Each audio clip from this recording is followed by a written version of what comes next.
according to Matthew chapters 9 through 10. So, boarding the boat, he proceeded across and went into his own city.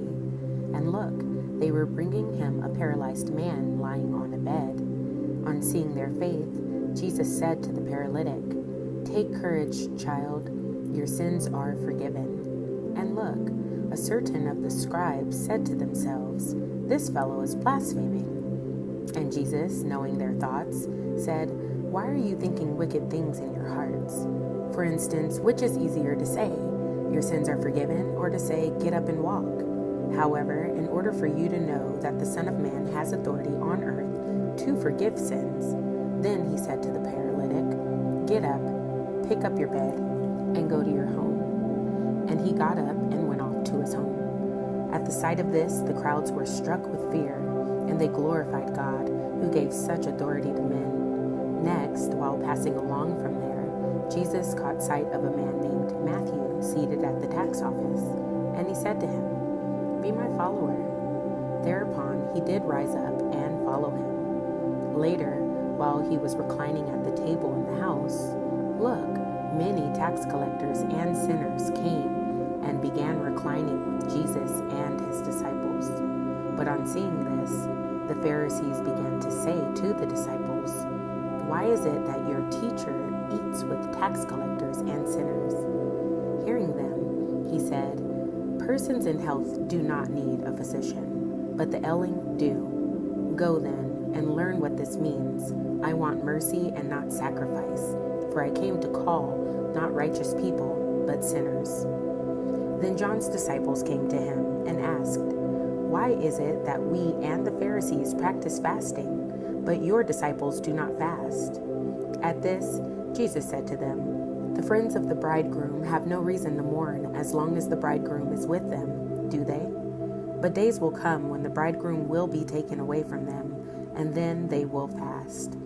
Nobody sews a patch of unshrunk cloth upon an old outer garment, for its full strength would pull from the outer garment, and the tear would become worse. Neither do people put new wine into old wineskins, but if they do, then the wineskins burst, and the wine spills out, and the wineskins are ruined. But people put new wine into new wineskins, and both things are preserved." While he was telling them these things, look, a certain ruler who had approached began to do obeisance to him, saying, "By now my daughter must be dead, but come and lay your hand upon her, and she will come to life." Then Jesus, getting up, began to follow him. Also his disciples did. And look, a woman suffering 12 years from a flow of blood came up behind and touched the fringe of his outer garment. For she kept saying to herself, "If I only touch his outer garment, I shall get well." Jesus turned around and noticing her, said, "Take courage, daughter, your faith has made you well." And from that hour the woman became well. When now he came into the ruler's house and caught sight of the flute players and the crowd in noisy confusion, Jesus began to say, "Leave the place, for the little girl did not die, but she is sleeping." At this they began to laugh at him scornfully. As soon as the crowd had been sent outside, he went in and took hold of her hand, and the little girl got up. Of course, the talk about this spread out into all the region. As Jesus was passing along from there, 2 blind men followed him, crying out and saying, "Have mercy on us, Son of David." After he had gone into the house, the blind men came to him, and Jesus asked them, "Do you have faith that I can do this?" They answered him, "Yes, Lord." Then he touched their eyes, saying, "According to your faith, let it happen to you." And their eyes received sight. Moreover, Jesus sternly charged them, saying, "See that nobody gets to know it." But they, after getting outside, made it public about him in all that region. Now when they were leaving, look, people brought him a dumb man possessed of a demon, and after the demon had been expelled, the dumb man spoke. Well, the crowds felt amazement and said, "Never was anything like this seen in Israel." But the Pharisees began to say, "It is by the ruler of the demons that he expels the demons." And Jesus set out on a tour of all the cities and the villages, teaching in their synagogues and preaching the good news of the kingdom, and curing every sort of disease and every sort of infirmity.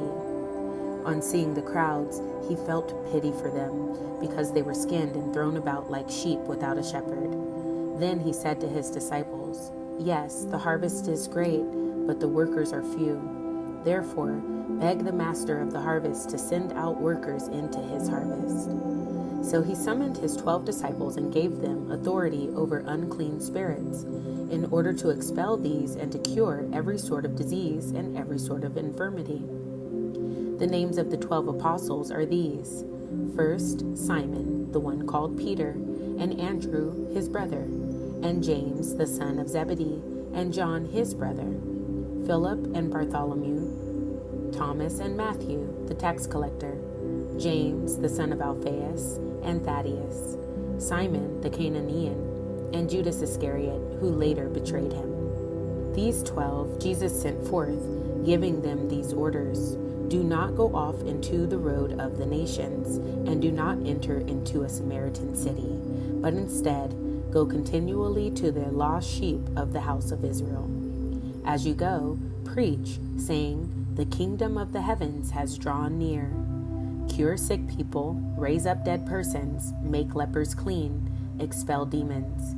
You received free, give free. Do not procure gold or silver or copper for your girdle purses, or a food pouch for the trip, or 2 undergarments, or sandals, or a staff, for the worker deserves his food. Into whatever city or village you enter, search out who in it is deserving, and stay there until you leave.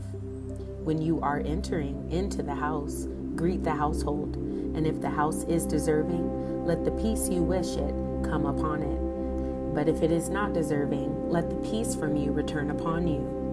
Wherever anyone does not take you in or listen to your words, on going out of that house or that city, shake the dust off your feet. Truly I say to you, it will be more endurable for the land of Sodom and Gomorrah on Judgment Day than for that city. Look, I am sending you forth as sheep amidst wolves. Therefore, prove yourselves cautious as serpents, and yet innocent as doves. Be on your guard against men, for they will deliver you up to local courts, and they will scourge you in their synagogues. Why, you will be held before governors and kings for my sake, for a witness to them and the nation. However, when they deliver you up, do not become anxious about how or what you are to speak, for what you are to speak will be given you in that hour. For the ones speaking are not just you, but it is the Spirit of your Father that speaks by you. Further, brother will deliver up brother to death, and a father his child, and children will rise up against parents and will have them put to death. And you will be objects of hatred by all people on account of my name. But he that has endured to the end is the one that will be saved. When they persecute you in one city, flee to another. For truly I say to you, you will by no means complete the circuit of the cities of Israel until the Son of Man arrives. A disciple is not above his teacher, nor a slave above his Lord. It is enough for the disciple to become as his teacher, and the slave as his Lord. If people have called the householder Beelzebub, how much more will they call those of his household so? Therefore, do not fear them, for there is nothing covered over that will not become uncovered, and secret that will not become known.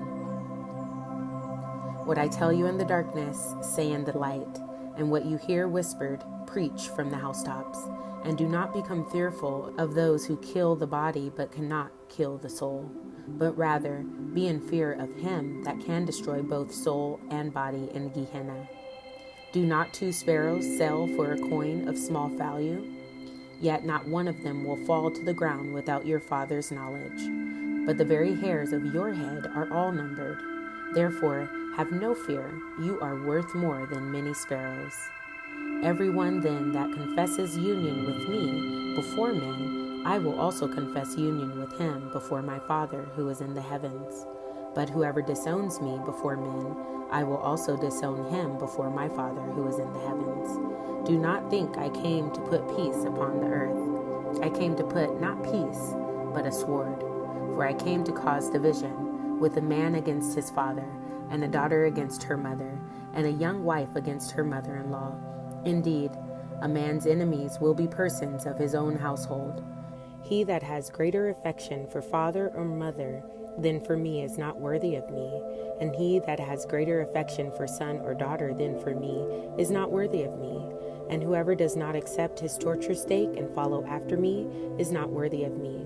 He that finds his soul will lose it, and he that loses his soul for my sake will find it. He that receives you receives me also, and he that receives me receives him also that sent me forth. He that receives a prophet, because he is a prophet, will get a prophet's reward, and he that receives a righteous man, because he is a righteous man, will get a righteous man's reward. And whoever gives one of these little ones only a cup of cold water to drink, because he is a disciple, I tell you truly, he will by no means lose his reward.